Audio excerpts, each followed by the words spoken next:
Before we begin, thank you very much to The Bayverse is better than G1 for leaving me a tip over on Ko-fi. Thank you very much for directly helping the channel. These are your words, not mine. You can use this to make me say things you've always wanted me to say. It does not mean I will say them with any particular passion or confidence in what I am saying. But it's helpful if you want to hear me say something silly. But thank you very much for the contribution. Always appreciated. Once again, that is pretty much it. I am tapped out on shout-outs just in time because I am starting to work on all the videos for next week. That'll be posted in advance. So, yeah, it's going to be hard to shout out when, when there's nothing in the queue. But thank you for keeping the streak going as long as you did. So, let's talk Lego, shall we? I talk and think about Lego way too much. It's one of the toy lines I really like when I'm just not in the mood for a Transformer, or if I just need some kind of like fiddly toy to kind of occupy my hands for a bit. Either way, it's one of my favorites, and doing Lego Transformers, fantastic thing. I've gotten the Optimus. Looks, it's great. I've got the I keep putting off the Bumblebee. I don't have the Bumblebee. We'll get to it eventually. But the Soundwave coming out on August 1st is very high on my to-get list. And it does leave me wondering just what else can be done, because obviously G1 characters are known for being very blocky. A lot of them would kind of work in Lego, but there's actually a surprising number of ones that would and would not work here. So I kind of wanted to run down what we can speculate would be the next Lego set that they do, because it seems like Optimus and Bumblebee sold great. Soundwave is hotly anticipated. As long as they've got the license, as long as Hasbro's happy with what they're producing, I don't see why this wouldn't just continue for as long as they could manage. So I think with the release of Soundwave, there's a couple of obvious ones to get out of the way. The first one is the potential of more cassettes. This, I imagine, would probably be like a Lego store exclusive thing. You know, you would have to buy it online or go to an actual Lego store in order to find one, which, you know, all well and good. I can actually imagine that being a thing. I don't think this would come out at mass retail, but I do think it would be a nice little additional thing that they could do. Like, obviously, something like Buzzsaw, that's just swapping a few brick colors, and they could throw that in really easy with like a, you know, like a Rumble, and then Frenzy would come with Rat Bat, etc. You do like 2-pack them, just so there's enough in each box to be satisfying. And if you wanted to bulk out your Soundwave, that is the potential for doing that. And I could actually see them doing that very easily, though it also makes me think, I feel like that would be available already, or we would already know that they were doing it if that was the case. So unfortunately, I don't think we're actually going to get that, as much as it would be a cool thing for them to do. I feel like additional cassettes are going to be left to like the Lego heads that are way into custom building stuff. They'll figure out how to get all these others built. Like, I'm not worried about that. It will come eventually. But on an official level, maybe. I will say that if one is possible, the other is possible. So Blaster could potentially be one, especially if they decide that the mini cassettes as individual packs would be a good seller. Absolutely, they could do a Blaster as well. The thing with these sets is Soundwave is going to be $180. Optimus was $160. Bumblebee was $90.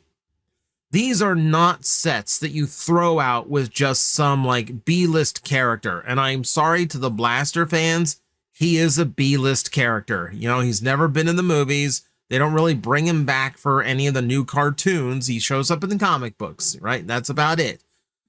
But fun as Blaster is as a character, he's not a household name. He is not one of those like big Transformer characters. Most just know him as like, oh, the Autobots Soundwave. Like some people who know G1 Soundwave will look at that and go, oh, didn't the Autobots have a guy that did that too? But coming up with a name, and especially coming up with the names of cassettes, ain't happening. we got to keep in mind, Lego is both for like higher end collectors because Lego is not cheap, but it is also for more casual audiences who are not going to know every single Transformer character. So they got to keep it to bigger names, but that becomes problematic. Starscream, for instance, would be a hard thing to engineer. The bulk of the body, not so much. You know, all that's fairly easy. I'd be a little bit concerned with how the cockpit got handled, because that is a lot of like smaller things hinged and folding around in order to make that work. But you could in Lego. I'm not worried about the wings. Lego does all kinds of jets. I have no issue about them doing, you know, wings correctly. Just because they're big flat pieces, Lego could absolutely pull off the wings here. My concern with engineering a Starscream are the arms, because the arms are supposed to be, you know, like in the G1 sense, they're going to fit flat, you know, they're going to be small enough to kind of wedge themselves into the torso. And these are very G1 centric designs. Let's not get that cross. You could figure out something else for them to do. Like there, you know, you could do what a lot of modern cheap Starscreams do and just have them hanging out underneath the wings. That's potentially what Lego would do. And there's even Starscream designs they could pull from that don't even retract the legs in any way. You know, so a Starscream is probably going to happen, but it's going to take some trickery. It's going to take a little bit of weirdness to make it happen. I don't know if it's going to be like an immediate release, but I do think it's somewhere on the board because it's one of the most popular characters. It's got to be on there somewhere. But if we got Optimus, you're going to ask, what about Megatron? So obviously, Lego is held by the exact same standards as all the other Transformer toys out there. He's not going to transform into a gun. I don't care what thing you have come up with to make this work. No, you cannot sell it as a replica gun and put it in some other spot in the store. No, you cannot meddle with the design enough because it's not going to look like Megatron anymore by the time that it's legal to release. No, you can't release it as an airsoft gun. No, you can't release it as an adult collectible. Hasbro's professionally trained lawyers have been trying this for 40 years. You have not figured out something they haven't. Okay? So before anyone starts, no. And Lego is held to the exact same standard. In fact, Lego has another quirk to them, and that is not a legal one, that is a personal one.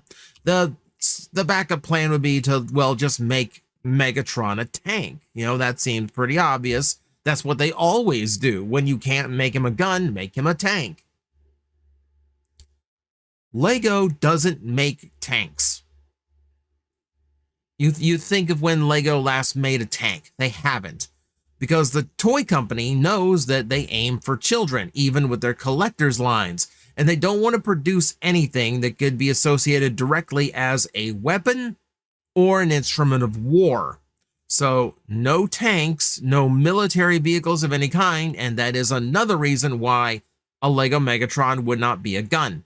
Meaning Megatron really doesn't have an option in Lego at the moment. He would have to be something completely different, either something that does not transform at all but looks like G1 Megatron, or it would have to come up with some alt mode that is somehow satisfying and somehow looks like how he's supposed to look in robot mode. You're not going to make anyone happy with a Lego Megatron. There's going to be some sacrifice that's going to make it seem like it's not worth it one way or another. We just don't know what it would be. So I don't know. That's a really hard one to crack. I don't know what you would do other than just give him some weird alt mode he's never had before. Like, could you make him some kind of like armored truck? Yes, that's enough flat panels to turn into his robot mode. Could you make him some of the other vehicle modes he's been over the years? You know, make some kind of Osprey, but that would make it hard to get a G1 design out of him. You're stuck no matter what you do. So this one is exceptionally difficult to figure out. I'm also not sure if they could do a Grimlock. I keep eyeballing this design and thinking to myself, well, Lego designs are not really known for having like the best articulation points, because they're parts that you have to assemble, right? So like they're not going to have the most durability here. In the case of like Grimlock, those arms for robot mode have to hold up his dino mode because those are the legs. That would make this very difficult to do. I don't think he would be that durable. I don't think the joints would work that well on him. So again, you'd be looking at something that either didn't transform, which no one would like, or you got to come up with some big compromise here. The big thing for me is the fact that, like, I'm not sure how Lego would handle these shells that become his upper T-Rex body. That's where I think the engineering hangup is. I'm not sure how they would engineer that to work with the Lego system. I'm sure there is a way to do it, but it seems like it would end up kind of on the flimsy side. So I know they would love to do Grimlock, but it would be problematic. Now, there are designs that would be really easy for them to do. You know, there are ones that you could do. Perceptor would be super easy to do. He's all blocks. His alt mode is all blocks. But again, you run into the problem of he's not a very well-known transformer in the grand scheme of things. You know, he's known to the fandom. He's known to a lot of collectors who would pay, you know, like $150 for a Lego set of him. But he's not one that's going to like attract a lot of buyers at Target, if you know what I mean. Like, he's not a known household name. He is not one of those that people are going to think back to their childhood nostalgia and go, oh yeah, the microscope guy. Yeah, like that was always my favorite one. No, so that leaves him out. Leaves a lot of them like that out, honestly. Leaves out Reflector, which I would love personally. I would absolutely love to build, like, granted, it would be boring because you would be basically building the same kit 3 times over. The only difference would be in the center figure that would have slightly different parts and would have all the connecting pieces for the camera mode.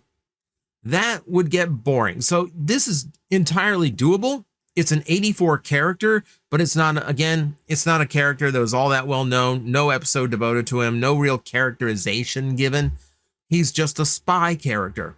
That's it. He's Recon, if anything. Not a household name. Not one that comes up ever in modern fiction. Much to my disappointment. So with Reflector, turns into boxes. Boxes combine into a box. Perfect for Lego. Would never happen. And honestly would be boring to build. You know, it'd be very, very repetitive. So I could see, like, there's multiple reasons why you wouldn't do him. This is where I started hitting the other problem. Aside from the fact that it requires the name value, it also means that a lot of stuff is not viable. Like, combiners are not viable. Triple changers are not viable. Headmasters and target masters are not viable.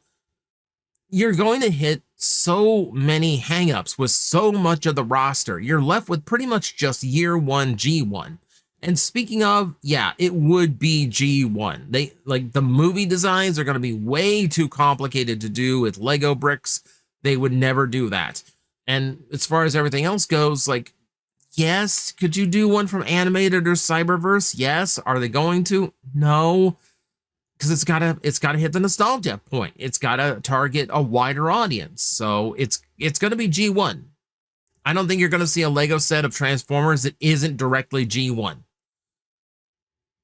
But, you know, that means a lot of favorites are taken out. No Astro Train, no Blitzwing, no Combaticons, no Constructicons, no...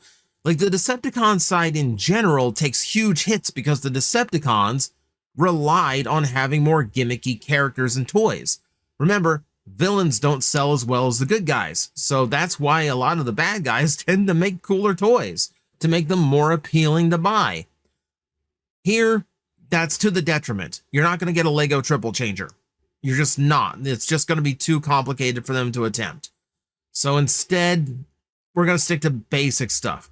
Now, if you look at the things we've already made, for Lego, then you could surmise some things that are doable. Cliff Jumper is definitely doable, and I think he does have enough of a name to him. He would probably feel very much like Bumblebee in design. Like, obviously a little bit boxier, probably with a cannon accessory, but he is doable. And frankly, Lego engineering is pretty special. So there are a lot of Autobots that are potentially doable just because, the original G1, if you base it off of like G1 toys, where the engineering and transformations were really simple, you do have a lot of options. They're mostly on the Autobot side though, which is going to be a little bit uneven. But Minibots, yeah. Cliff Jumper, you could do. I think most of the Minibots are doable, but I don't think any of them besides Bumblebee and Cliff Jumper carry enough name value to work. Even Cliff Jumper, I think, is pushing it a little bit. I really think top tier names are needed for this. By the same token, I think Inferno would be perfect for a Lego set. I mean, he's a fire truck. Lego really likes doing fire trucks. They're always popular with kids. The character itself always looks cool. The transformation's pretty easy. Like, his limbs just literally fold behind him to make the rest of the vehicle mode. The biggest issue Lego would have in engineering him is where the ladder goes. Because, like, the front portion of the ladder is where his head is, and that's to the rear of the vehicle. So you would have to either finagle a new fire truck mode where the ladder is, like, closer to the cab. That way you could actually like just slide it over, or figure out some like really sturdy spinal system that you could like double hinge over to float that piece all the way to the front.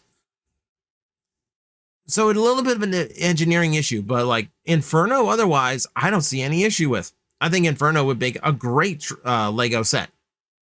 But that said, I wanted to come up with a top three. The three that I think would make the most likely. And I think one of them is Sideswipe rather, sorry. And not for a lot of reasons, actually. Number one, simple transformation. So that's a plus. Two, nice blockier shapes, nothing that's too crazy. Everything here can be done in Lego, not an issue. The thing I love is that right now Lego actually does have the Lamborghini license. In fact, if you're lucky to find it at your stores, there is I'm going to butcher the pronunciation. There is a Countach. Like, there is a Lamborghini that's the same model as Sideswipe. It's white. If the model was done in red bricks and not white, I would probably buy it just because, oh, it's a Lego Sideswipe. But it is. It is there. It is doable. And we could even use the licensed vehicle mode, which I think makes this all the much better. I think he is possible. More possible, and something that adds some variety, I think Jetfire is doable. Hasbro really does like pushing Jetfire as a bigger deal character. He does show up in current cartoons. He was in Cyberverse. He was in the, in name only, but he was in the movies. But the movie still gives the name some value. I guess Sideswipe would fall under that exact same regard as well. But again, blocky shapes. And he is actually easier to engineer a transformation out of than Starscream, because his arms have a better place to go in how he transforms. His cockpit doesn't have to accordion up into his torso in any way. It just points all the way down. This could be done. This could absolutely be done. And thanks to Harmony Gold losing so many lawsuits, we can even make it look like this. We can make it look pretty close to this, and it would still fly. But I think if you're going to get a Jet Lego set out of this, they're going to try hard on Starscream. But if they can't figure out how to make secure, satisfying engineering and a good-looking Jet mode out of it, I think you're going to see Jetfire instead. I think he is a safer bet. And finally, the one that I think has the most chance of actually being a new Lego set.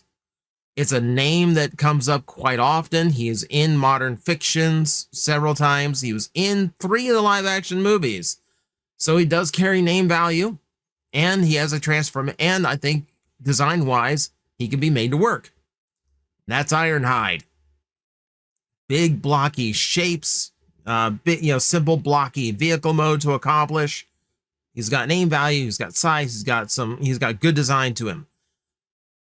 You notice I went with different artwork. I've been using G1 artwork for this video because I wanted to show like the simple shapes of the original toys that kind of convey this is why this would work or not work in Lego. Because here's simple shapes that Lego could actually recreate. But this, yeah, I'm not going to suggest they do G1 Ironhide's toy out of Lego. That would be ridiculous. But they could absolutely do a normal style Ironhide that looks like he does in the cartoon. So the biggest thing that I've always kind of wondered is like, why does Ironhide get so many toys that are overcomplicated? He's a bunch of boxes that turns into a big box on wheels. That shouldn't be difficult. And I get the feeling if Lego took a stab at this guy, they would show you how not difficult it is. I feel like it'd be a very efficient figure and look pretty good. So right now, that's my bet. I am banking on Ironhide being the next Lego set. Offhanded chance of Starscream if they can figure out something satisfying that I'm not currently thinking of. But that's speculation for now. Till then, we get to wait another few weeks for Soundwave to drop, and I'm sure everyone's excited for that. But let me know in the comments below what you think your most likely Lego Transformer would be. And be honest here. I know everyone has a favorite that they would like to see. Everyone has that one where they're like, I want to see you do that. I want that character as a cool Lego set. But tell me the honest one. Which toy do you think? Which Transformer do you honestly think has the best chance of being a Lego set someday? So that's your assignment. Let me know in the comments section below. And as always, I will see you next time. Hello everyone, I am Astral Agent Magnetar, a Tokusatsu VTuber, and I am streaming 4 times a week over on Twitch, Monday, Tuesday, and Wednesday afternoons, and a special late night one on late Friday/early Saturday. So come watch, come hang out, and let's make an impact together.